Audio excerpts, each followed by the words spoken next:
Hey guys, it's Nina, and today I'm going to be doing my January wrap-up.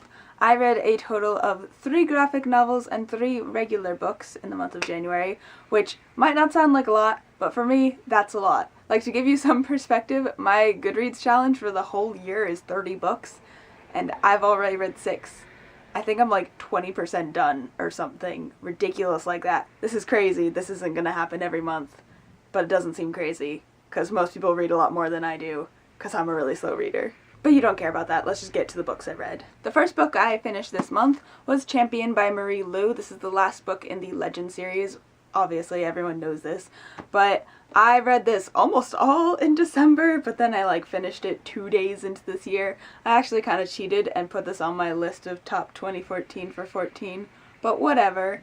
I'm gonna put this in this too because I technically finished it in this month. I really enjoyed this book. I gave it a 4.5 out of 5 stars. I think I rounded up to 5 though on Goodreads.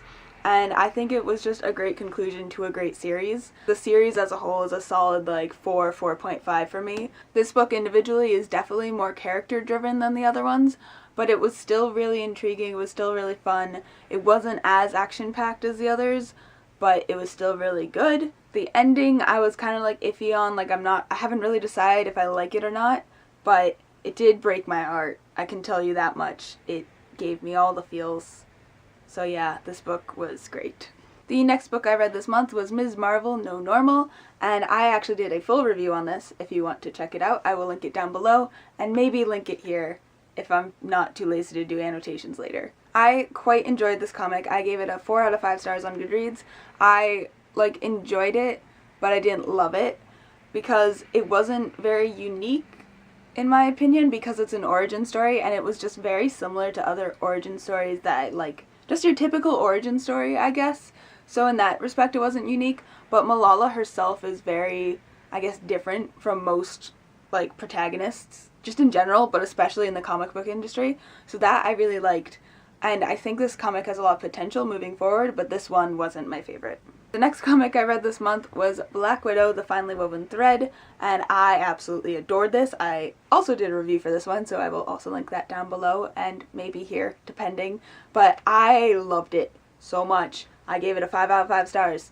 Black Widow is my favorite, and this was perfect and fantastic, and I just have nothing to say but good things about it, because it was perfect. And I need the next one. It comes out in 2 days. I need it now.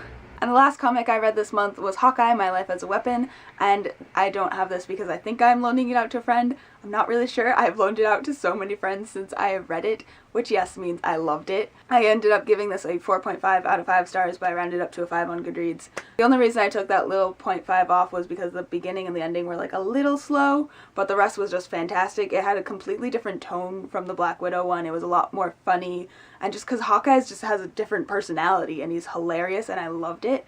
But yeah, I still highly recommend it. It was amazing, and I want the second and third ones now because they are also already out though. I need to go get them now. And surprise, surprise, I did a review on this one too. If you want to see that, it links in the description. And the last 2 books I read this month were Proxy and Guardian by Alex London. These are the first 2 books and only books in a duology. And it's basically about this society. It's a dystopian, and there's the rich people have these proxies, which is the poor people, and whenever the rich people get in trouble, they pay for someone else to get punished for them. I had heard of this book around on BookTube, and I was maybe I'll read it. But then my friend from school read it and loved it, and she's like, oh my god, you need to read these right now. So I did, and I quite enjoyed them. The first one I gave a 4.5 out of 5 stars, and the second one I gave a 4 stars. So I would say it's a pretty good series, or is it still called a series if it's a duology? It's a pretty good duology, I should say. I would recommend them. They're not my favorites. I think it's just because I read so many dystopians, I have a very high bar, but they were very good. They were very intriguing. The first one, it was a lot darker than I thought it would be, because just the punishments that the poor people get, it's not they're just thrown in jail, they get tortured, and I was not expecting that at all. And the series is also very character driven. I loved the characters. They were very original, I guess, and this also has LGBT LGBTQ aspects, which I found very refreshing and very nice and very romantic. I do recommend them. They weren't my favorite, but they were quite good. So those were all the books that I read this month, guys. I hope you enjoyed this, and if you did, give it a big thumbs up and subscribe, and let me know down below if you guys have read any of these books, or what you thought of them, or what you are reading, or what you have read, and all that stuff. And I will see you guys later with another video. Bye!